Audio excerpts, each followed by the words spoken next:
Hi, my name is Greg Cannon. I run a small social media agency called 41 Days. We specialise in building online communities. We've been looking at the way that organisations adopt social media and particularly how it can be beneficial to them, and thinking about how they present themselves. Traditionally, a lot of the presentation was done through established marketing channels, through the marketing brochure, largely led from the director level. These days, the way that organisations communicate is across the spectrum. It's possible that a relationship may be established by a production operator on the shop floor, and those relationships could have initiated on Facebook or on Twitter or on some other social site which the people are involved in. Once established, those relationships can then provide some real commercial benefit. With the relationship already in place, there's an element of trust that's already been established between those parties. They know each other, they know what they stand for.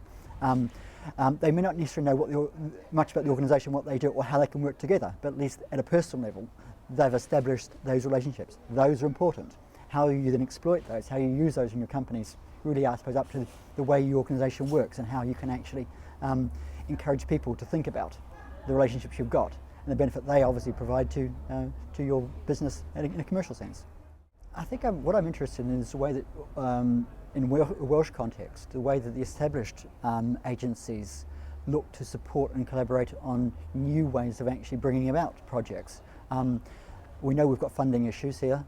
We know that there are small innovative projects which are happening, but they're largely self-funded, or they're funded through other channels because the established mechanism for drawing down funding aren't switched onto it or aren't geared to the way that people are actually now sort of looking to use these technologies.